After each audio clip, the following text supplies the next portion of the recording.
Iran हारा तो बलूचिस्तान का पैदा होना तय। 900 किलोमीटर ईरान बलूचिस्तान बॉर्डर टूटेगा। जैश अल अदल BLA BLF के लिए मौका। अमेरिका इजराइल को पाक में मिल गया लॉन्च पैड। अब समझ आया मुनीर क्यों गया था व्हाइट हाउस। चीन ईरान को धोखा, न घर का न घाट का रहेगा पाकिस्तान। ट्रंप को मुनीर दिलाएगा नोबल, बचाएगा बलूचिस्तान।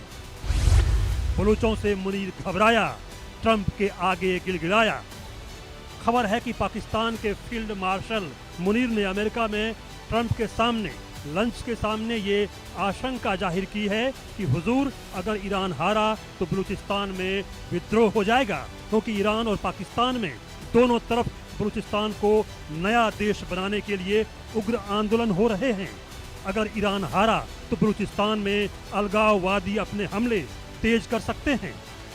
मुनीर को डर है कि अगर खामनेई का शासन इस संघर्ष में कमजोर हुआ या गिरा तो उसकी सरहद पर पहले से ही सक्रिय उग्रवादी और अलगाववादी ताकतें और भी उग्र हो सकती हैं। पाकिस्तान भी टूट सकता है। वाशिंगटन DC में ट्रंप और मुनीर के बीच 2 घंटे की गोपनीय मुलाकात इसी मुद्दे पर हुई। आपको बता दें कि ईरान और पाकिस्तान के बीच 900 किलोमीटर लंबी जमीनी सीमा है और इस सीमा पर दोनों देशों के विरोधी गुट कई वर्षों से सक्रिय हैं। इजरायली हमलों की आड़ में इन समूहों को नया मौका मिल सकता है, जिससे क्षेत्र में सुरक्षा संकट और अस्थिरता बढ़ सकती है। 13 जून को ईरानी उग्रवादी संगठन जैश अल अदल ने बयान जारी कर कहा था कि ईरान और इजरायल के बीच युद्ध बलूचों के लिए बड़ा अवसर है, हम आजादी पा सकते हैं। यानी बलूचिस्तान की चिंगारी और ज्यादा भड़क सकती है, क्योंकि पाकिस्तान वाले बलूचिस्तान में भी BLA BLF जमकर सेना को कूट रही है। पाकिस्तान सरकार को डर है कि ईरान की अस्थिरता का असर उसके अपने बलूचिस्तान प्रांत पर पड़ेगा। पाकिस्तानी सेना मानती है कि अगर ईरानी हुकूमत कमजोर होती है तो बलूच विद्रोही इस मौके का फायदा उठाकर पाकिस्तान में भी अशांति फैला सकते हैं। कुल मिलाकर ट्रंप के साथ मुनीर के लंच ने पाकिस्तान के लिए मुश्किलें बढ़ा दी हैं। मुनीर ट्रंप डील के लीक होने से हलचल मच गई है। बताया गया है कि बलूचिस्तान के सेंडक और रेको डिक्की खदानें कब्जे में करने की डील हुई है। पासनी और क्वेटा में एयरबेस पर बातचीत हुई है। कराची ग्वादर से पूरा लॉजिस्टिक सपोर्ट दिया जाएगा। अमेरिका इजराइल को पाकिस्तान के जरिए लॉन्च पैड मिल गया है।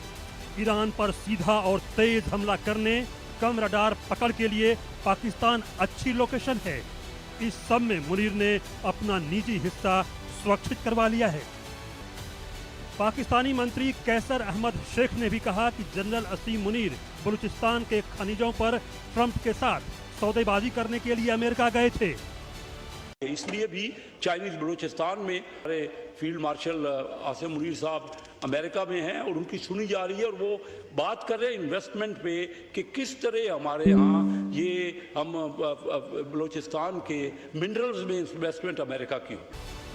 खैर, अमेरिका के करीब जाने में चीन को लेकर पाकिस्तान के सामने एक दुविधा है। पाकिस्तान के लिए चीन सबसे महत्वपूर्ण साझेदार बना हुआ है। चीन के साथ पाकिस्तान के गहरे आर्थिक, रणनीतिक और सैन्य संबंध हैं। दूसरी ओर महाशक्ति के रूप में चीन के उदय ने अमेरिका को टेंशन दे दी है। सवाल ये है कि क्या ट्रंप ने बोली लगाई और मुनीर नीलाम हो गया, चीन को एक झटके में छोड़ दिया? क्या ट्रंप को नोबल दिलाने की सिफारिश पर ही बलूचिस्तान बनाने की डील हुई है? क्योंकि बड़ी हैरानी की बात है कि ट्रंप ने बाद में कहा कि वो मुनीर से मिलकर सम्मानित महसूस कर रहे हैं। See what's going on, and he agreed with me. Reason I had him here, I wanted to thank him for not going into the war, just ending the war, and I want to thank, as you know, Prime Minister Modi just left, just a little while ago, just left, and we're working a trade deal with India, we're working a trade deal with Pakistan, and they were both here. But I was with Modi a few weeks ago. He was here actually. Bureau report, India news.